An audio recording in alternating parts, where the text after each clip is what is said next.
Welcome to Fire Prevention Training. The objective and the background of this training is to prevent danger of fire and reduce fire hazards. The risk manager is the one that put this training together and is implementing fire prevention safety in your office. It will take every employee's help to have a safe place to work and to be knowledgeable on what we do for fire prevention in our offices. We all need to watch out for things that can put us in danger of fire, so we need to use common sense. We want to complete all the required training before working without supervision, conduct operation safety to limit the risk of fire, report potential fire hazards to supervisors, and follow fire emergency procedures. If you haven't already explored the building you're working in, you need to do so as soon as possible and look at where your fire exits and fire extinguishers are located. Fire extinguishers should be within 70 feet from you. This could still mean the office might contain more than one depending on the size of the office. Make sure that doors and hallways, exits, stairs, and other routes are free from obstructions. If a door is not an exit door and looks like one, you will need to put a sign that says non-exit. Also, there's no smoking allowed in any of the buildings. We are going to start on plan implementation. These are ways you can prevent fire or reduce fire hazard risks. So we are going to minimize the storage of combustible materials. Dispose combustible waste when we don't need it, and if you do need to get rid of it, you will go through proper procedures to destroy that particular material. We can't flush down the material or pour it down the drain. We need to make sure we get rid of it properly. We should only use non-flammable cleaning products and make sure to keep away substances away from each other that can cause harm.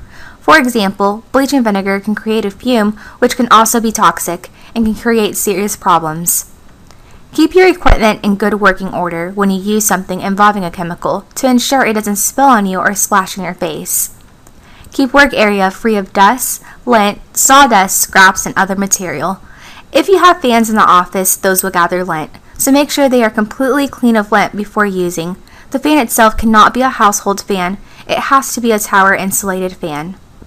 We have fire exits near storage rooms, so be careful. Your storage room may become full, and whatever you do not let objects migrate its way through the door and store it in the hallway outside the storage room.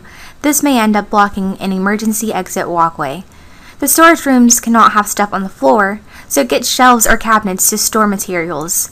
We are going to keep storage areas clear for non-essential electric equipment and storage space to reduce fire hazards.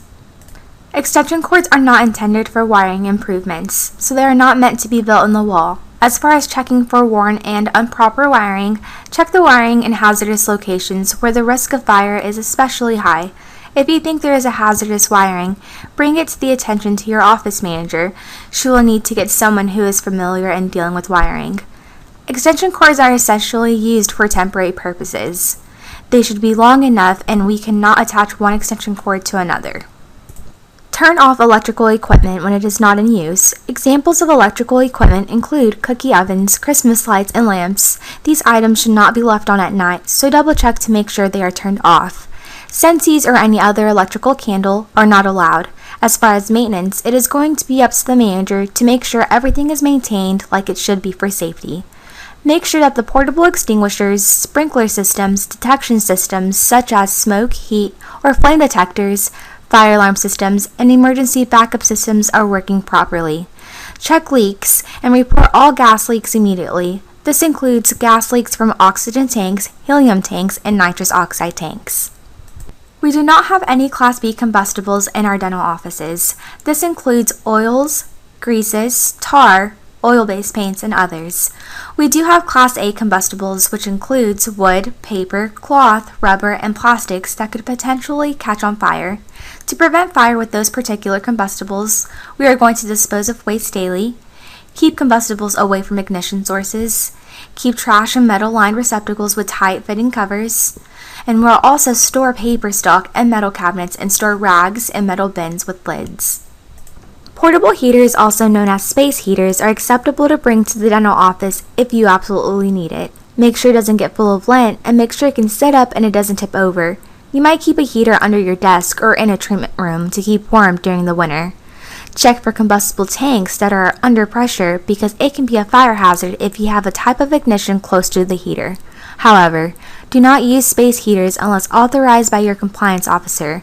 Remember, we want to keep our younger patients safe, and they may get burned by touching the heaters. Several dentists use a torch during a treatment. For example, during a root canal. A torch is a fire hazard, so be careful where it's stored and how it's handled. Never leave a torch on and unattended, and make sure that the flame is not aiming toward an object like a paper towel or a patient's bib. Thank you for completing the fire prevention training. If you are an office manager, take a moment to fill out the fire prevention policy. Appendix A asks to list type of fire hazards, so go through the building and look for fire hazards. An example would be a torch, so document where it's located, emergency actions for the torch, and the required PPE, which should be mask, gloves, goggles, and a coat. Appendix B is separate and should be completed annually, and all employees should sign a fire prevention acknowledgement. Refer back to the Fire Prevention Manual for more information if needed. For questions, suggestions, or concerns, contact compliance at cdp.dental.